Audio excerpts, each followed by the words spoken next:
নমস্কার বন্ধুরা, অঙ্কিতা গল্প স্টুডিওতে আপনাদের সবাইকে স্বাগত।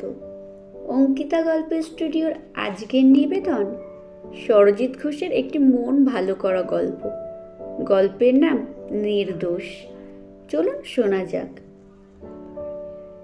গতকাল ঘড়িতে তখন 11:15। রাত্রের খাওয়া দাওয়া সেরে ঘুমোনোর প্রস্তুতি চলছে। মোবাইলে রিং বাজতেই দেখি পাশের ঘর থেকে মা কল করছে। এটা অস্বাভাবিক কিছু না, মা এমনটা প্রায়ই করে।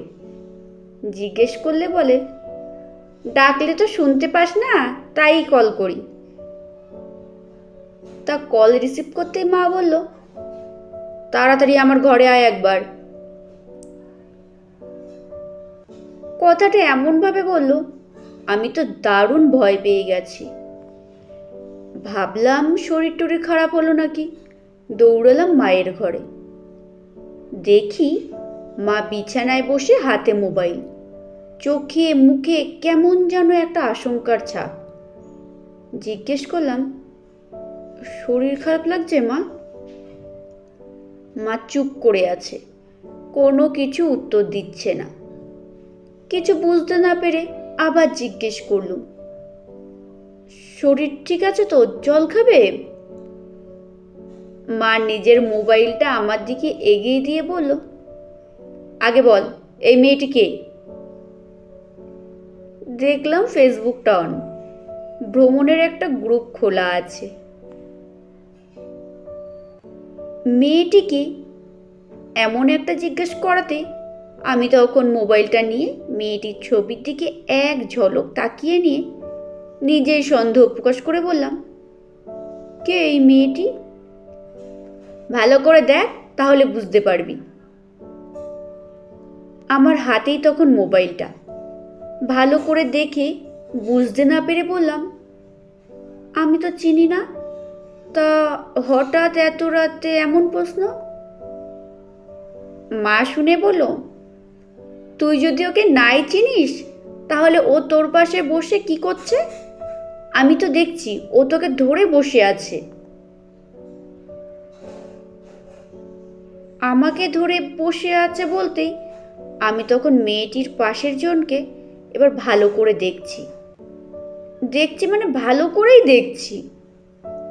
আমি কিছু বলে উঠবার আগেই মা বলল, নিজেকেও কি এবার চিনতে পারছিস না, তাই তো?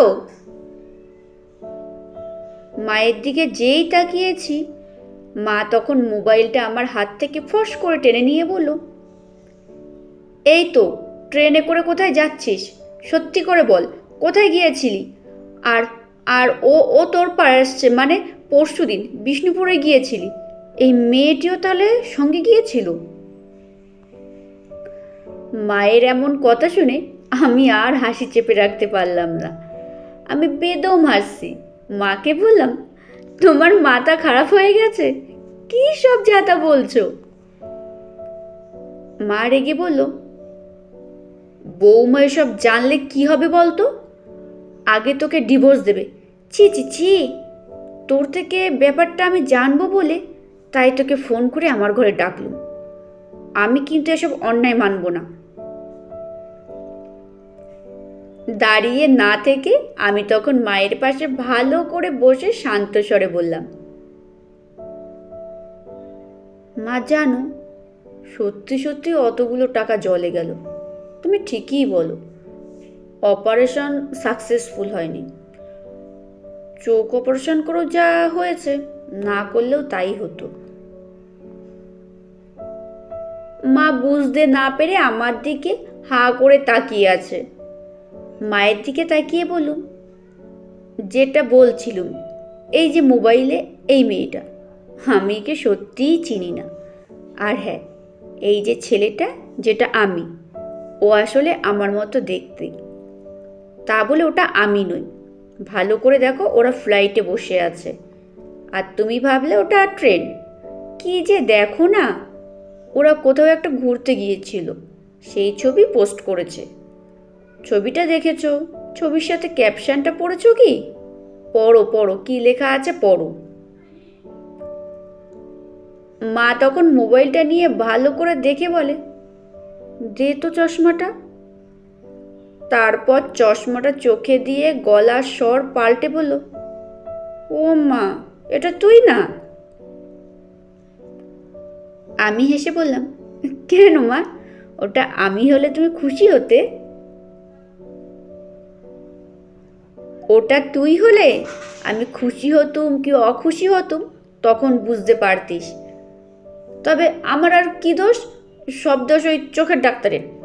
আমার চোখটা আবার দেখাতে হবে, বুঝলি? অপারেশনটা ঠিক করে করতেই পারেনি মনে হয়। ছানি অপারেশন যদি করেই দিল, তাহলে এমন ভুলভাল দেখি কেন?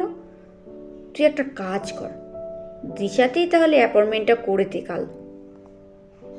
আমি তখন হাসছি। বছর দেড়েক হয়েছে মায়ের চোখের অপারেশন হয়েছে। 6 মাস ছাড়া চেক আপে নিয়ে যাই। আজ দিশাতে অ্যাপয়েন্টমেন্ট করিয়েছি। আগামীকালই মাকে নিয়ে চেক আপে যাব। দুপুর 1টায় অ্যাপয়েন্টমেন্ট আছে। ডাক্তারকে দেখিয়ে নিয়ে আসি। ডাক্তার দেখিয়ে আসার পর মা যদিও এটাই বলবে, না দেখালেই ভালো হতো, গেলেই তো সেই চোখে ড্রপ দিয়ে দেয়, যতটা ভালো আগে দেখতুম। ডাক্তার দেখিয়ে বরং তার থেকে আরও খারাপ দেখি। বুঝুন তাহলে কাণ্ড।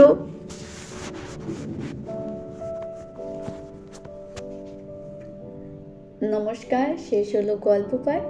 কেমন হলো কমেন্টে জানাতে ভুলবেন না। ভালো খারাপ যাই লাগুক না কেন কমেন্টে জানাবেন।